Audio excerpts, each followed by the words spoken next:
Samo najbolji sadržaji očekuju vas na kanalu Treća dimenzija. Trebati i morati. Autor Davorka Dada Paštrović-Trešin. Mnogi će danas reći ja ništa ne moram i uvrijede se ako im kažeš moraš da to uradiš, moraš u to da vjeruješ.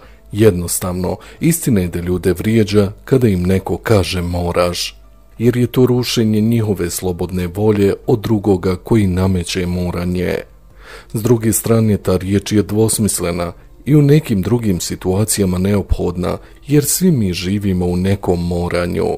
U privatnom životu djeca moraju da idu u školu, roditelji moraju da idu na posao, moraju raditi da otplate kredite, moraju da se brinu o porodici, moraju da kupuju i spremaju hranu, da jedu da bi preživjeli.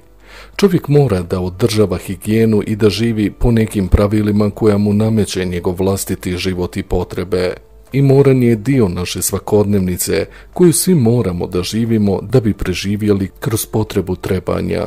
Jer da bi se hranili mi moramo da spremimo ručak, jer moramo da jedemo da bi preplivali more, moramo znati plivati, da bi vozili autobus, moramo imati vozačku dozvolu i tako dalje.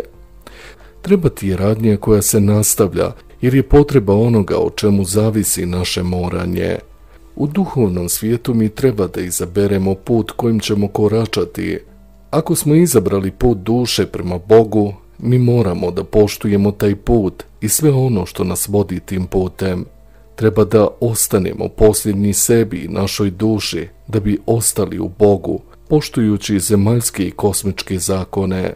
Naša slobodna volja će nam reći trebaš, ali naše srce će nam reći moraš da ispoštuješ sebe i dušu ako želiš ostati na Božijem putu istine. Ako bi se udaljio od svoje duše, tu uistinu duhovno ništa ne moraš. Nećeš se vezati za nijednu granu, skakaćeš od učenja do učenja, ostajati tamo gdje ti više odgovara i ići kada ti se više ne sviđa. Mijenjat ćeš mišljenje iz dana u dan, jer ne moraš da se za išta vezuješ, jer ti ništa ne moraš, ali s time možeš lako da izgubiš sebe, jer mijenjaš uvjerenja iz dana u dan i nisi na stabilnom tlu. I to je također jedna od zamki duhovnog svijeta. Samo uvjerenje da ništa ne moramo nas može odvojiti od nas samih, jer mi ne moramo da slušamo našu dušu, niti naš unutarnji glas.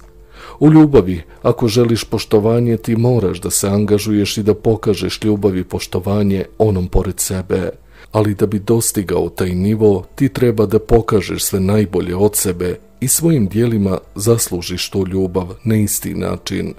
Da se razumijemo, u našem svijetu ne postoji bezuslovna ljubav, već put koji nas pomalo vodi prema njoj.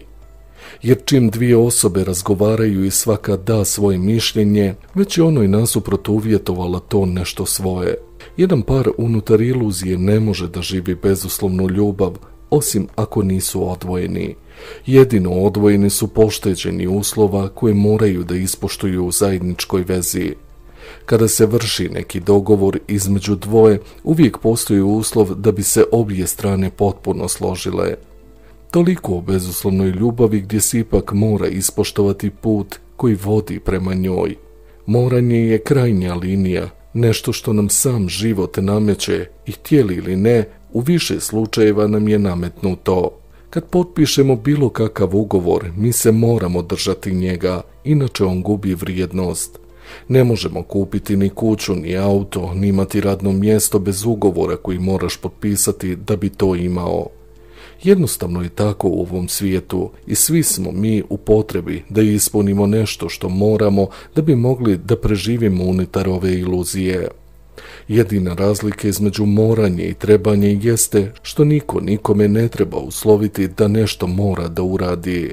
Svako je odgovoran za sebe i trebao bi znati šta mora da učini u datom trenutku.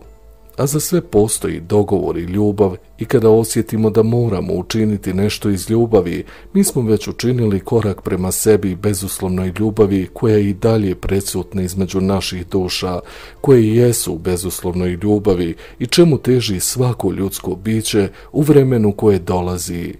Van ove dimenzije, kojom smo još uvijek fizički uslovljeni, između trebanja i moranja. Autor Davorka Dada Paštrović-Trešin. Treća dimenzija. Ne mijenjajte kanal. Samo najbolji sadržaji očekuju vas na kanalu Treća dimenzija.